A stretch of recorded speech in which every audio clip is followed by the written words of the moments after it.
Hello and welcome to Kohan Magic. This is Rickard speaking.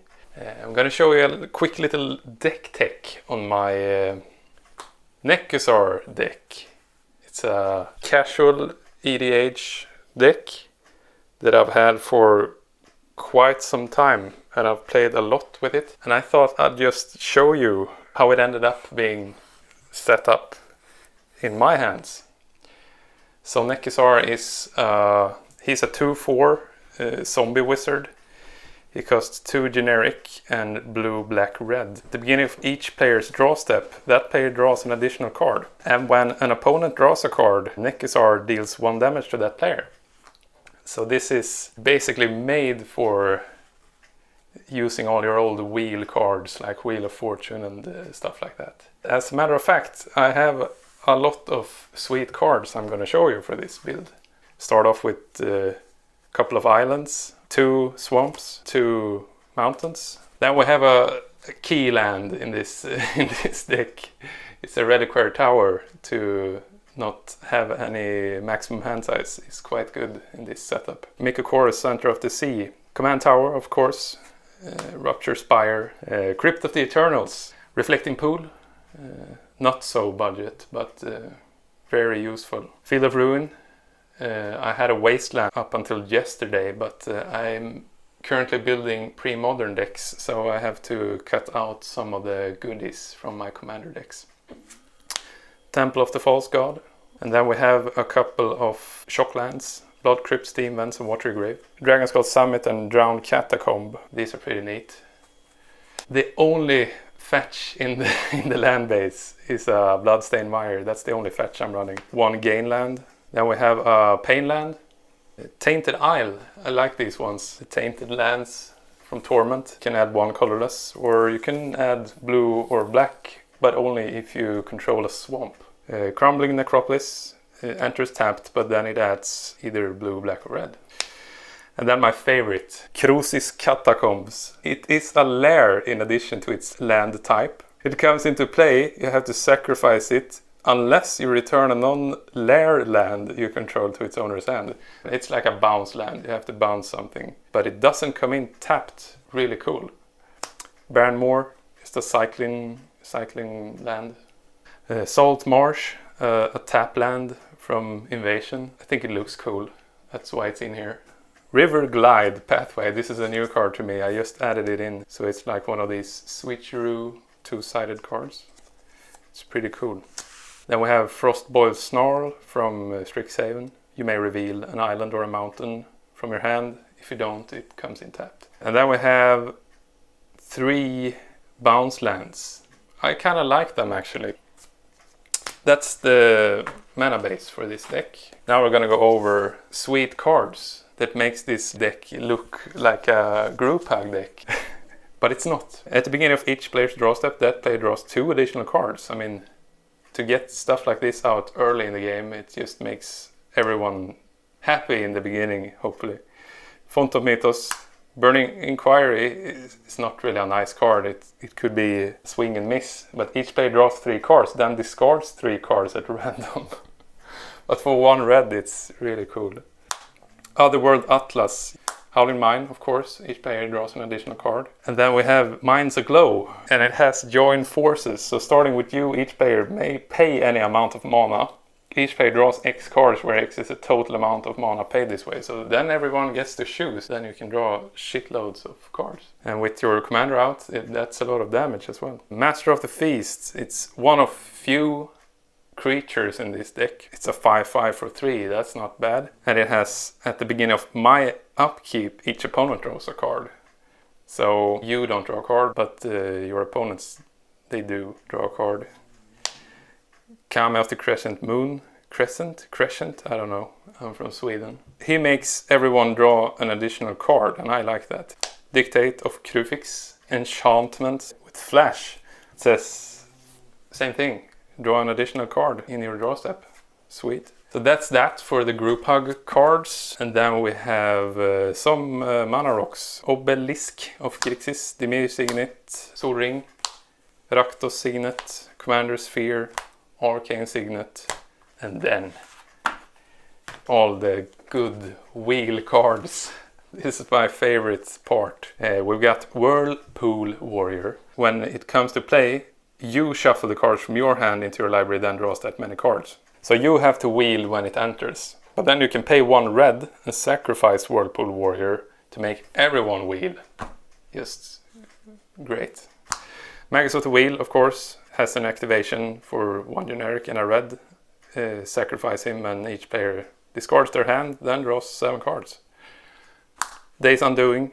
I played against a mill commander deck and realized that this was pretty sweet for everyone, because you shuffle your hand and graveyard into your library, then draw 7 cards. You could just scoop up and go home as a mill player. Winds of Change, of course, it's a wheel. For 1 red, it's really good. Time Spiral, you remove it from the game, like I guess Exile is the new wording. Each player shuffles the graveyard and hand into their library, then draws 7 cards. And I get to untap 6 lands. I mean, wow.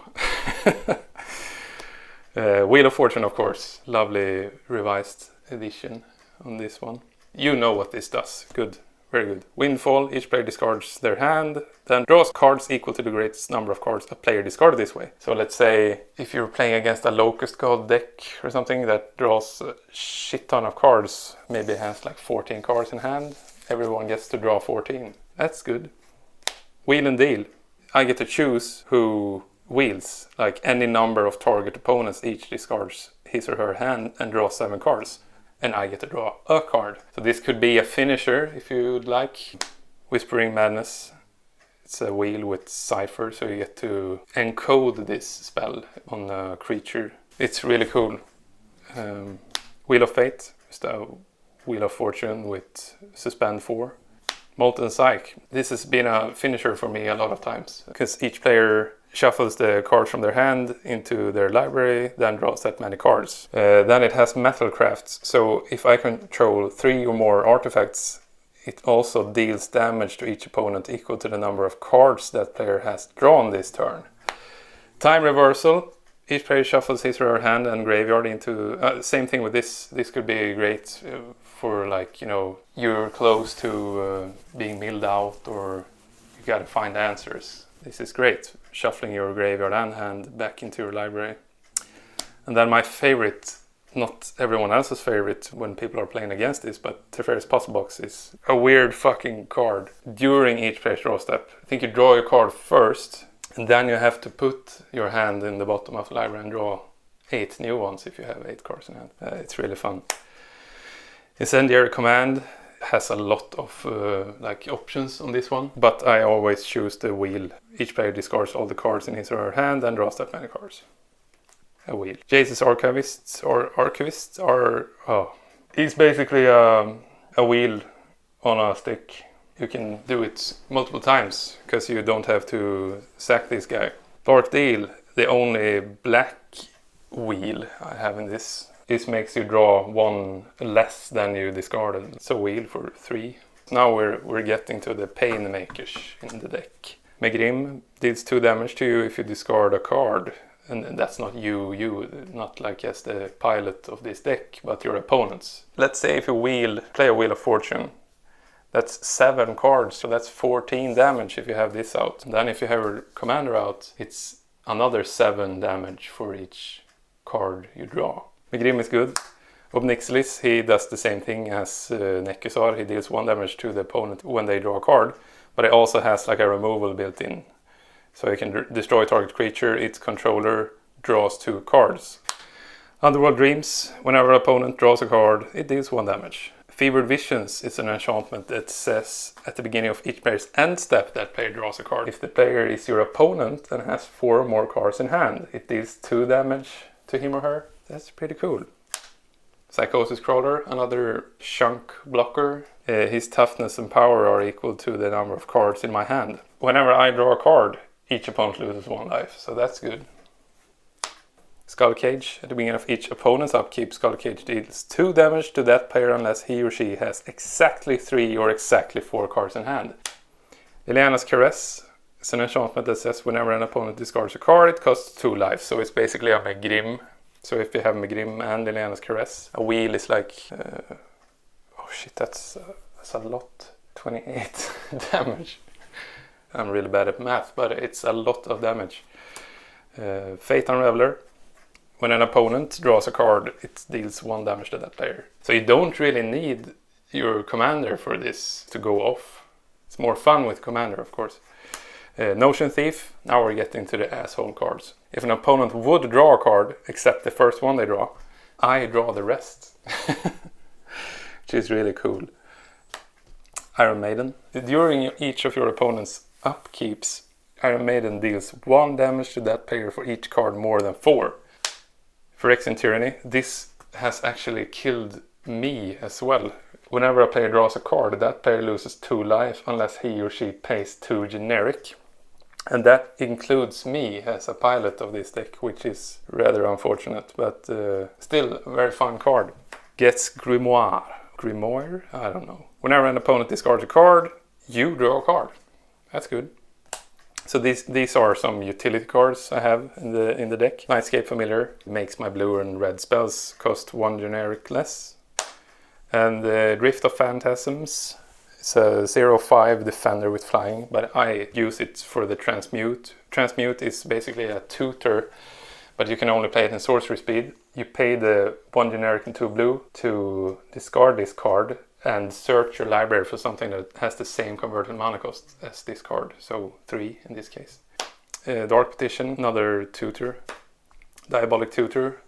I cut out my Demonic Tutor for another build, so I have this Sheepskate Tutor instead. Mysteric Mora, card draw engine for you. Dancer's Journal. You have no maximum hand size. At the beginning of your upkeep, you gain 1 life for each card in your hand. So that's, now we're getting to the protection in this deck. Dissipation Field, this is my favorite. Whenever a permanent deals damage to me, return it to its owner's hand. Could be anything, like something is pinging me or someone is attacking me, everything just goes up to their hands. And as long as it's permanent, it goes up to their hand again. And this is another favorite, Smoke. An enchantment that says each player can only untap 1 creature during his or her untap phase. Prosperity, now we're getting to the finishers, sort of. Pay X and 1 blue, each player draws X cards, and if you have the right amount of mana, this could be a finisher. And this is just, yeah, if you want to stacks it out, just play Narset. This is a recent add to my deck. Basically, each opponent can't draw more than 1 card each turn. It's not nice, but it's quite fun. At least for you piloting the deck. Underworld Breach could be a finisher as well. If you've played half your deck, this makes them playable again from your graveyard. This is something, I've played it once, but then it got removed quite quickly. But this could be like a sweet finisher as well. Enchanted creature has Infect.